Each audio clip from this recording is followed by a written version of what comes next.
जी फुलवारी में नाना प्रकार के फूल खिलल बाड़ो। गेंदा, गुलाब, जूही, चंपा, चमेली, बेली, संझा, सूरजमुखी, केवड़ा, नाना प्रकार के फूल बाग में फूलल बाड़ो। तबे आज ही कार्यक्रम हो। इस संसार में तू का लेके अइलो कहले हम भाई है ना केहू लेके ना आवे अनु केहू लेके जाला। जन्म भइल बा तोहर अपने से ना, जन्म देवे वाला दूसरे है। पलैला पोसैला दूसरे से, पढ़ला लिखला दूसरे से, शिक्षा दीक्षा भइल दूसरे से, शादी बियाह भइल दूसरे से, बाराती गइल दूसरे, घरे अइलो जवान भइल, भोज भात खाइल दूसरे, मर्जी जइब तो रथी लेके जाई दूसरे, तेरा श्राद्ध में दूध लगाई दूसरे, भोजन करी दूसरे, आगे में जारी दूसरे, एमे तहर हो ना कुछ ना। हेलो ठीक बा पिंकी। हाँ गोड़ऊ धुन में कहाँ जी अभ्यास भाई हमारा पिंटू यादव जी बानी बिशनपुरा से पुरस्कार 100 रुपया देनी। पिंटू भाई का हार्दिक अभिनंदन, बार बार नमस्कार।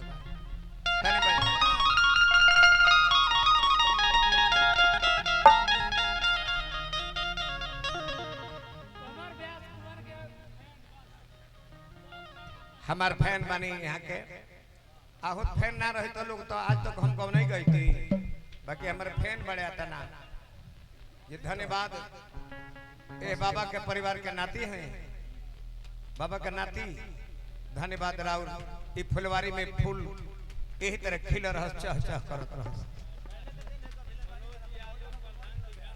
भैया हमारा मनोज यादव दिघार के प्रधान जी के भतीजा हैं, बड़कपुर महामंत्री टीडी कॉलेज से। तार मनोजो खूब लयदार है बबुआ, प्रधान जिला पंचायत भेग तो रह चुकल बड़ा, अब के ग्राम प्रधान बनल बड़ा। धन्यवाद राव दो है तनी माला बबुआ।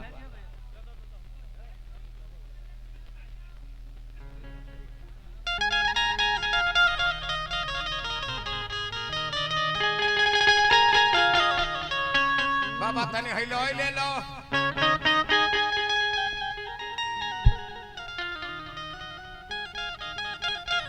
सातो सातो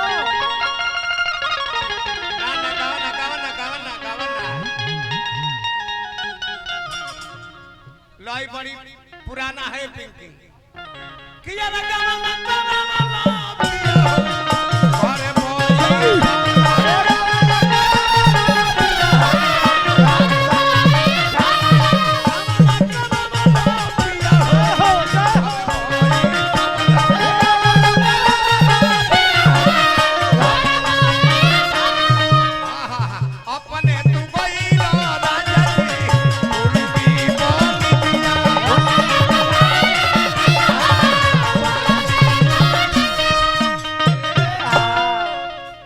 तुलसी चौधरी जी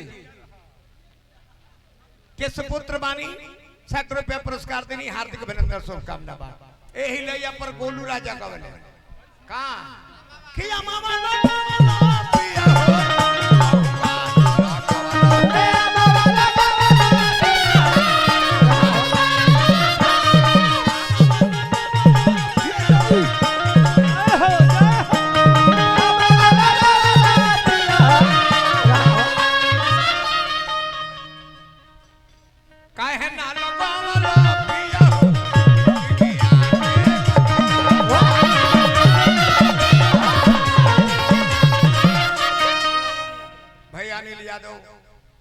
आरजेडी नेता भाई ललन यादव जी, हमारा तरफ से हार्दिक हार्दिक अभिनंदन, बार बार नमस्कार। अरे कहे ना लगावलो पिया दुनिया के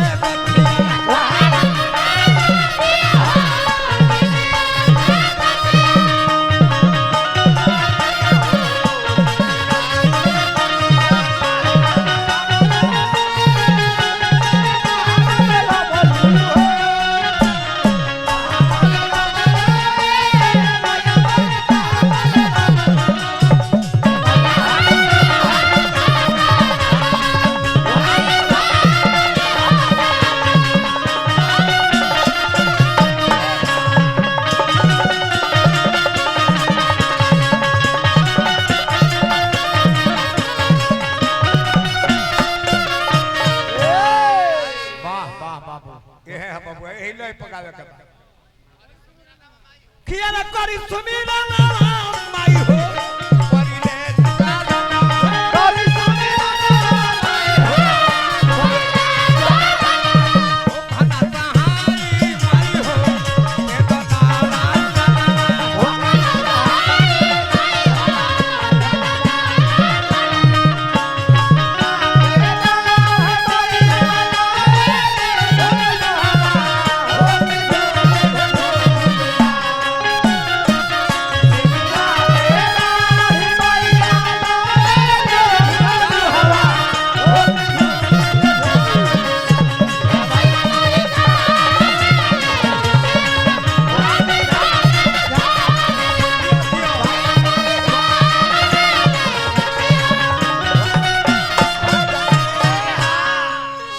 माल देखलो तो तने झाड़ ढोलो कम कर दो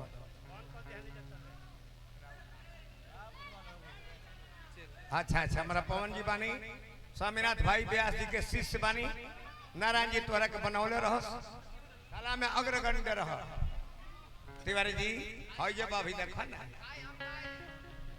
पिंकी तनी दरिये से कमर मारे हे जे खड़ी होके मारत हां वीडियोग्राफर भाई तनी घींच गली हले अरे काई हम काई हो काई हम काई हम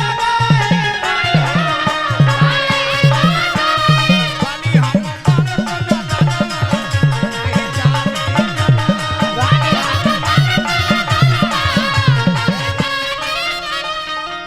ले लो विजय शंकर बाबा है अब है को ना पावा ये हमारा तिवारी जी बानी गांव गढ़मल हो वो है गढ़मलपुर हार्दिक अभिनंदन शुभकामना कौनो बात ना ये है नंद म्यूजिक है तनी आवत ए जे बनावत हो तनी साफ है यही पल्ली है हां किया रे काई हम